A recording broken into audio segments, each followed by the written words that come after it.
It's 34 degrees Celsius, and you're wearing 2 layers of wool. The water smells like dead frogs, and you've got 12 hours of harvesting ahead of you.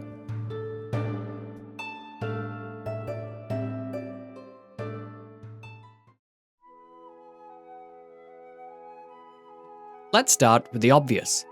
Summer in the Middle Ages wasn't exactly a picnic. It was back-breaking manual labour all day under an unforgiving sun. There were no shorts, no flip-flops, and certainly no air conditioning. Peasants wore linen if they could afford it, but most couldn't. And that meant wearing wool. Was it breathable? Technically, yes. Comfortable? Not unless you're like roasting slowly. And homes? They had tiny windows, no insulation, and often no ventilation unless you left the door wide open for every fly and plague-infested rat in town. Now imagine you're parched, but drinking from the local stream might give you a case of dysentery.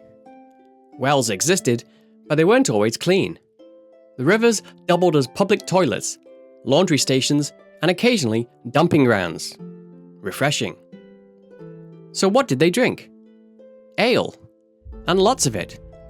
Low-alcohol beer was safer than water and drunk by just about everyone, including children. Now, medieval people weren't stupid. They knew heat could kill, so they adapted. Some peasants rose before dawn to work in the cool. Others took breaks during the hottest part of the day, especially in southern Europe. They also used shade, water-soaked rags, and buildings made of stone to cool off. Not perfect, but cooler than the alternative. Some towns built public fountains.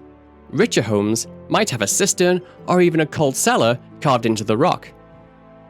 Churches were built tall with high ceilings to promote airflow. It wasn't luxurious, but it was intentional. And as for bathing, rivers, lakes, and if you were noble, a nice wooden tub. But remember, bathing too often was seen as suspicious. You'd raise eyebrows if you weren't at least a little grimy. But even the best planning couldn't stop summer from killing you. Heatstroke, dehydration, and spoiled food took lives every year. So did flies, fleas, and disease, all the more active in the heat. Food went off quickly.